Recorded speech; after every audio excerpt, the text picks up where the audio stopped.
Oh, hello there, nobles. My name is Greenut, and today we're playing the Noble Demo, a cozy medieval dynasty simulator where you build your family tree, marry into powerful houses, and create your legacy. Sounds peaceful, right? Well, 20 years later, our family head is dead and we're taking control of 3 baronies. 4 generations are fighting for survival, and somehow our rivals keep accidentally dying during the competition. This game will escalate way faster than you'll expect, so let's dive right into it, and we're starting with our house, Sapwood. This is actually the start of our noble family, Sapwood. Currently we have Berelas and Brelnilninia or something. They're both pregnant. For that we actually need a midwife, which can be the daughter of 17. We got some wealth up here and goods. Pretty easy, just 2 things. We're gonna start the first year. Really meekly apologize during the quiet birth of a healthy boy celebrates fatherhood. My liege, amidst the laborious groins and the anxious pacing of Baronlas Brynilnia, which is a freaking difficult name to pronunciate, quietly delivers a healthy, legitimate boy. I'm just gonna call her Bryn. I guess that's gonna be easier. Okay, we got a second boy in the family called Conlin. Next thing, see the hearts on the grown-up children. They're looking for a partner. Let's see what options we have. We got one option over here at House Grunheim, which is a 42-year-old bald guy called Omitis. We can get our firstborn daughter, Bryn II, but she's not gonna marry someone who's older than her own parents. And here we got a hunt, which I guess we're gonna send the Baronlas II to. House Krakenheim has a maiden looking for a husband, which does have a crown, so that might mean she's even the head of that family. We're gonna drag our son on a matching courtship. Nothing interesting there, okay. Gonna go with that. And we got a hunt going on, so we're gonna send our Brand II to that hunt. The head of the family were actually pregnant again, I kinda missed that. And we got another young boy, Noregar. Actually like that name. Farm dues ready for collection. I guess we're gonna send the dad to that. And oh, Brynila is involved in a quarrel. Okay, let's actually pause it because we've got quite a bit going on. We need a mediator there. The courtship, my liege. In a dazzling display of diplomacy and at the courtship in House Kernheim, Baronlas II serenaded Hideyoshi with a charming tale of dragon saving prompting an engagement. To cap it off, they even brokered peace between the quarreling courtiers over who should refill their mead. Awesome! So Baronlas is getting married. We need a guest of honor. For the hunt, Bryn II, my liege. Wild boar charged Bryn II, watched from afar, yawning easily, seized the moment. Conlia heroically speared the beast and invited the House Sapwood to the feast. While Bryn II earned the laughable title, Bryn II the Sluggard.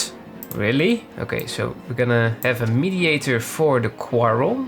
I think that's gonna be resolved rapidly. The marriage should be hopefully not taking too long. Quarrel should be over. My liege, in the midst of the heated quarrel, Conlin cowered behind Bryn, using them as a human shield. Truly, nothing saves bravery like hiding between its own kin. Okay, that's done. Bryn II should be the escort, and Bryn I will be the guest of honor at her son's wedding. There's a feast here, which Conlin can go to, so we're gonna send him. Collect farm dues, my league. After a grueling collection tour of the muddy estates, Baron Berlas of Greyhold discovered every barn and stable suspiciously empty, yet every resourceful managed to shake down a few peasants of shiny coins hidden in their boots. We got a visit. We're gonna get a guest over to that visit. And we got another feast, which I guess we can just get more people towards to increase the goods we'll gain from that as a successful message. Let's see, wedding, my leads, a twist of fate. Berlas II and Idiosa are now blissfully married. After the priest miraculously dodged a fateful chandelier accident, interpreting it as a divine blessing. Meanwhile, the overeager servant discovered gold in the forgotten chest, benefiting House Sapwood. Alright, and they're now officially married. Congratulations, if you're not too old already. The new couple can now have children of their own. They now know enough to make House Sapwood prosperous. And with that, they actually are pregnant for the first time. We're gonna get Brelina as the midwife for their first child. The feast should be over in just a second. There we go. As goblets clinked and boisterous chatter filled with House Silita's estate, Conlin cleverly convinced Conlina a wager of silver of their land over a game of drunken riddles. To everyone's astonishment, House Sapwood left with new territories. Ooh, well, Conlin really made us proud with that. And at the same feast, Bran II stunned all by somersaulting into the hall, narrowing, avoiding a flying roast pheasant. With goblets clinking and merry bands playing, Conlinia couldn't help but be impressed by Bran II's audacious antics. This Ontendoric's display has certainly cemented a newfound trust between House Silistor and House Sapwood. Oh, that sounds amazingly well. And with that we got our firstborn of our next of kin. Okay, they got a little bit of a quarrel. Conan is really a troublemaker. He already got a quarrel with his mother and now with his father. So for the objectives, we'll actually need to gain 25 children in total, reach the second generation, and somehow we're already on the fourth, even though I only see 3. We need to get a count title, a duke title, and have someone that gets older than 80. Oh, this is a young lad, which now has a crown of his own. So I guess we're gonna drag Bryn II over to that one. Let's see if we can actually get her a chaperone, because that will make that better. Okay, we're gonna get the father in as a chaperone, and the mother is gonna be the midwife on that labor. In a chaotic world of noble rivalries and power plays, Idiotus defeats expectations and peacefully brought a healthy girl into the world, Eodosia II. And now we got a quarrel going on, which the wife is gonna be the mediator in between. Krakenheim wants to have a visit, so we'll just do that. My league as a courtship at the house of Krankheim drew to a close. Baronlas astonishingly fended off suitors while their charge battled eyelashes. This violent defense somehow left House Krakenheim feeling ever so slightly more fond of House Sapwood. Oh, that's pretty good. In an unprecedented turn at the House Krakenheim courts, Bran II wowed the gathering nobles with a peculiar courtship gift. A live chicken to ward off bad spirits. This bold move enchanted Benevas, leading to their engagement, much to everyone's bewilderment. They're gonna be both at the wedding already. Same on the other side. We just need a guest of honor, which I guess is gonna be idiocy, considering Baronlas is there already. And then besides that, we can't really do that much more. Now we must just wait until everyone is of age. Amidst an unexpected whirlwind of chaos caused by a wild party crasher at the wedding, Bran II and Benevas found themselves blissfully betrothed, proving that love can indeed bloom amidst absurdity and shattered goblets. Awesome. Baronlas II and Idiocy are actually going for their third child. The mother is gonna be the midwife, and with that we don't have anyone to be the midwife for... Ooh, when plans fall flat. As the pregnancy at House Sapwood estate reached its climax, an unexpected twist unfolded. Despite all the anticipation and excitement, Idiocy violently attempts to deliver a baby ended in failure. Well, that's kinda sad, but with that Idiocy can be the midwife for their sister-in-law. Then we got a hunt starting, and Baronlas is gonna be the hunter. And they actually got a healthy baby girl. And we got Conlin to worry about now for being betrothed. And we actually got Luce over here, which is also 18. So I feel like that could be a pretty good match.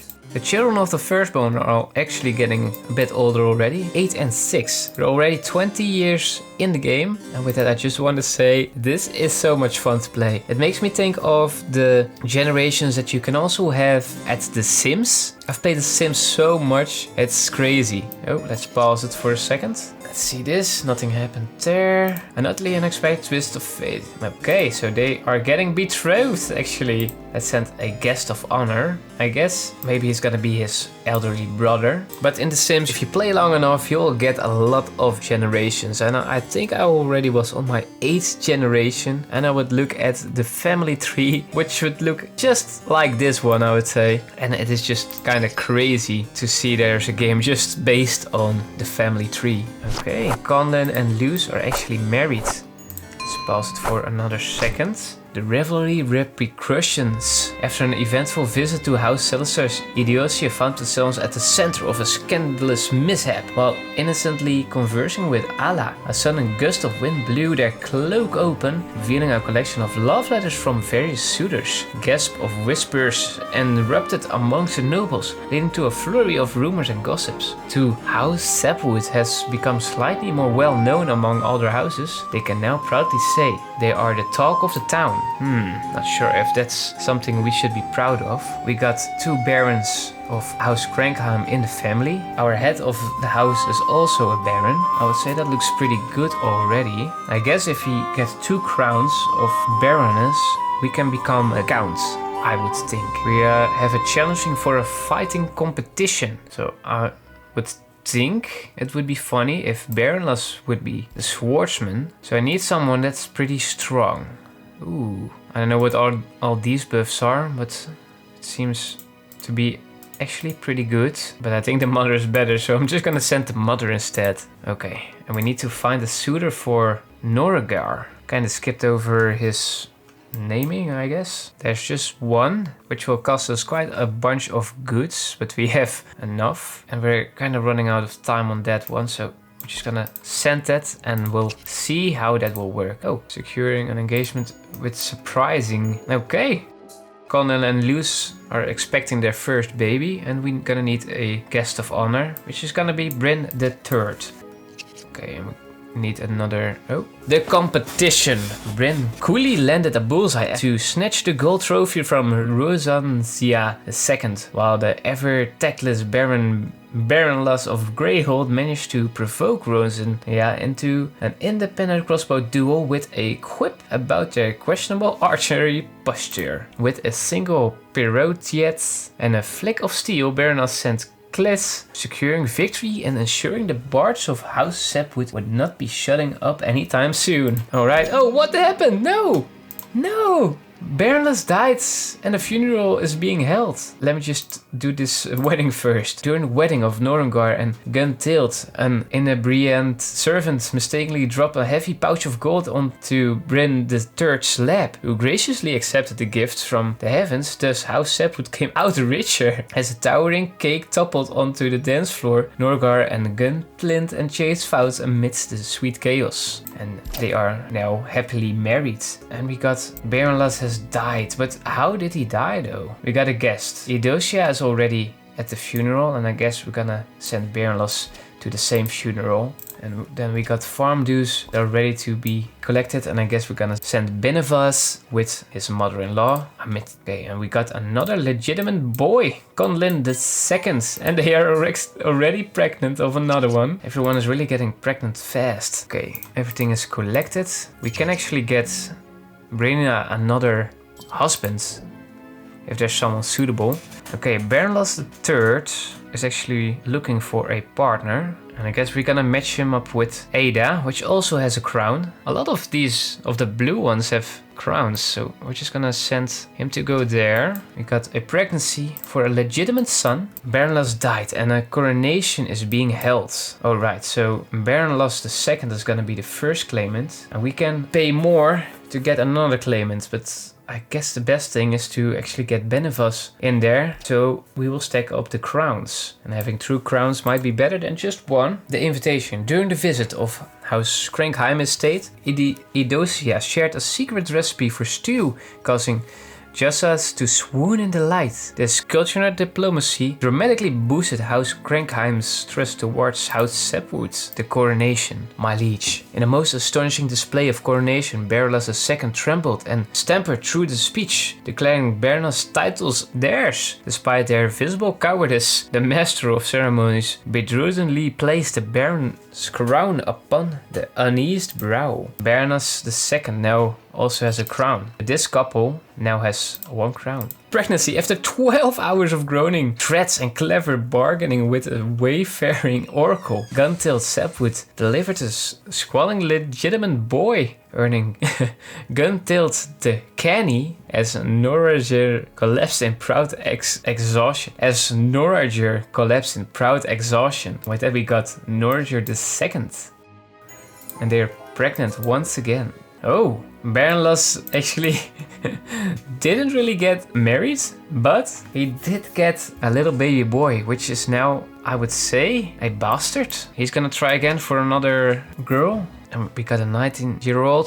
Eudossia II is gonna go for that one. Brand II is gonna be the midwife for his sister-in-law and brother. So he's gonna need a chaperone. Let's get Conlin in there. And Norriger and Guntail got another legitimate son. Courtship. In an unexpected turn at House Selter's courtship, Eudossia II poetically serenaded, causes Albion to nod wistfully, perhaps realizing the rhythms seem double as a marriage proposal. Thus, engagement was sealed with a wink and a couplet. I'd say that's pretty cool, but no one is getting married, or am I just seeing it wrong? Okay, well, we're just gonna send her over for a second thing then. Oh, well, she died and a funeral needs to be held. Oh no. Well, I guess her daughter will be attending that. Okay, a lot is actually happening. Let's pause it. While serenading under a chandelier at House Winster, lavishly gathering Baroness III, narrowly avoiding a disaster of her crystal fixture plummeted, missing them by a whisker. Mawas was perhaps unimpressed by such escapades, found a suitor elsewhere, leading Baroness III with mere luck. Oh, he really isn't that lucky with that. Ooh, we got another crown here. Let's send Baroness to that one. We got a hunt with an arrow that whistled past even the borrowed eye. Also thus screwed the boar with Luce graciously accepting a crate of plump chickens from a grateful huntsman who would appreciably mistake them for a vegetarian. A feast invitations swiftly followed. Eudossia got sick and she needs a nurse, which I guess Luce will be. At House Crankheim we actually got 2 feasts that we will all be attending. As we're just gonna do a little bit of a mix. We're gonna send a little bit of everything because we got 2 feasts going. There we go. Basically everyone is busy for just a while. Baroness already got pretty old. 53. Okay, the courtship sealing their engagement. And the trust with House Seltzer dramatically improved the trust. Okay, we got an engagement. Guess the guest of honor will be the chaperone himself. So our first mother and father actually died with ages over 60. The golden matrimony misplacement, my liege. In a magic twist, Eudossia II arrived at the altar only to find a colossal mix-up. The priest, peering through spectaculars, precautiously on a tip of their nose, accidentally united Elvenrus with a life-sized cake replica amidst the ensured chaos. Elvenrus, amused and quite sickly, declared their unwavering affection for Eudossia II, leading to an impromptu, heartwarming union. As for the gold, a plucky peasant folk traded a golden candlestick for a leftover cake crumbs, adding a twinkle to the House Sapwood's coffers. Okay, quite an interesting marriage that would be. A feast to the bafflement. Ida, Turlinus cowered under the grand dining table at the mere sight of roasted boarhead. Truly, even the bravest knight would shudder at such a fearsome garnish. Illness, my liege. In a miraculous twist, mortality ill Eudossia selflessly offered their own medicine to ailing servants. This act of benevolence earned Eudossia the title of Eudossia the Benevolent, and astonishingly, they recovered. That's crazy. And Conan and Luce are actually pregnant with their 3rd child. Oh, and another golden marriage. When pigs fly, a betrothed magic. My liege, as the final bell chimed at the courtship in House Selster's illustrious court, Baroness III executed an impromptu display of aerial acrobatics with the pigs at the estate. The captivated Rolla clapped with glee. Thoroughly wooed by this daring feat and consistent to the engagement. Meanwhile, Walpen of House Celestor laminated their dwindling trade influence, pondering how airborne swine had muddled business prospects. Okay, so I guess with this, Baroness III, with his 3rd wife, finally is getting married. I guess husband and wife should actually be at the same marriage there. And they are collecting some dues. And no! Baroness II actually died after collecting the dues. Some golden stuff is happening. A baron born of misdirection and mayhem, my liege. As the sun set over the coronation, a heated debate erupted among courtiers. A mysterious nudge sent Turlian sprawling into the dice, causing a ceremony crown to roll dramatically towards Baroness III, who claimed it with a flourish, loudly declaring the Sam the rightful heir. Meanwhile, Osseteris, with all the subtlety of a gesture, met an unmanly end via a flying goblet courtesy of Baroness III, cementing their newly acquired Baroness status. Crazy. So Baroness III sorta killed his rival. We're actually getting in quite a big family tree already. Like the third generation is getting pretty big, like 10 kids over there. And we got another fighting competition. Which Bryn is gonna be a swordsman for, and Guntilt is gonna be an archer for that. I think we got the victory secured there. They got a baby girl and got pregnant once again. The mother is gonna be the midwife. The first competition.